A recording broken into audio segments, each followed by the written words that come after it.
Hey guys, all the information in this video is taken from Century 21 accounting textbook. Today we're going to go over 9.3. If you do not know what a purchases journal is, now's a good time to go back and review 9.2. Right now we're going to learn how to post from a purchases journal to accounts payable ledger. Then we'll learn about the posting from the purchases journal to the general ledger. So there's two kinds of posting that we're going to do. One to the accounts payable ledger, the second is to the general ledger. So this transaction here probably said something along the lines of purchased merchandise on account from Win Lighting for $1,082.50. So we already know how to post when we go through our general ledger. So this is very similar. We find each row of the purchases journal and just go one by one. First thing we do is write the date. We find the matching, actually the first thing we do is find the matching accounts payable ledger. Then we write the date. P stands for purchases, so purchases journal, we put 11 there.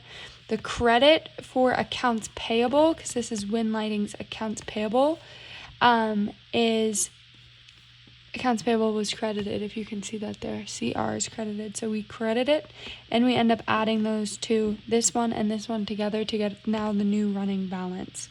So this is a way to stay up to date in the ledger accounts. This stays up to date, and we could come back to this, which is probably an entire sheet filled with money that we owe to Win Lighting, and see how much do we owe. Well, right now we can look and say, all right, $3,626.50. That's how much I owe to Win Lighting. So we want to keep record of that, not just in a journal.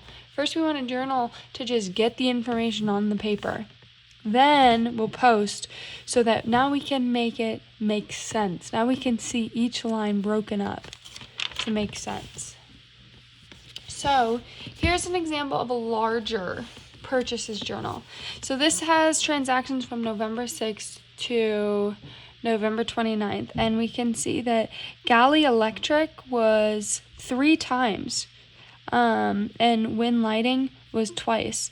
So we want to make sure that here we're just journalizing each one. Then when we post, see how we had 2 additional payments to Win Lighting? Well, then we'll be able to see those 2 additional payments when we post to our general or to our accounts payable ledgers. So here this purchases journal is, and in this section it wants to tell us how to post it to the general ledger.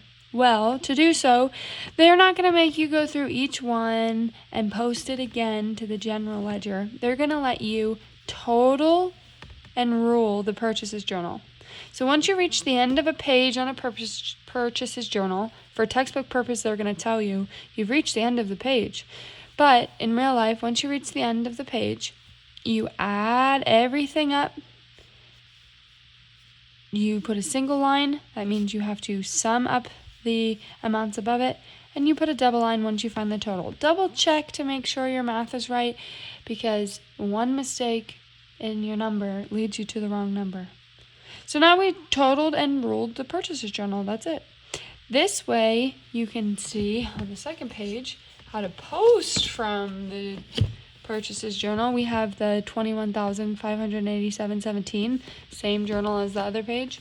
Well, we're going to post to the purchases journal, or purchases ledger, and the accounts payable ledger in whole. So purchases were 21,587.17. The reason we can put both in one column is because whenever we make a purchase on account, this is always the transaction. So they make it easy for you. So we see, okay, so we made 21,000 purchases. We also owe $21,000 to people throughout the company. So let's go ahead and post that. We just have 30. The date is 30, We bring it down. We bring down the page number, which is purchases 11, P11, and then we can put the 21,587 because it's a purchases debit. We have to read that. So in the purchase account, we put it as a debit. And then it seems they're all debits, so we just add to get the running total. Then we can do 5110 as the reference. So that's like our post ref, that column there that we always use when we post. Well, they want you to put it underneath. That's just the format here, so you can make reference. As long as you put it somewhere down there that, hey, this is where I posted, you'll be okay. Then we do the next one. We put the date, purchases 11P11, and we want to find the accounts payable amount. Well, the accounts payable is always credited in our purchases journal, so we can bring this total down to the credit. Looks like there's a running balance of a credit, so why don't we add? And if we look at this, this looks like we owe $26,000, $656.17 to people. Then I want to make sure I reference it up here, 2110, to know that I posted it, and I am in the clear. So, tune in to the next video for the work together problem.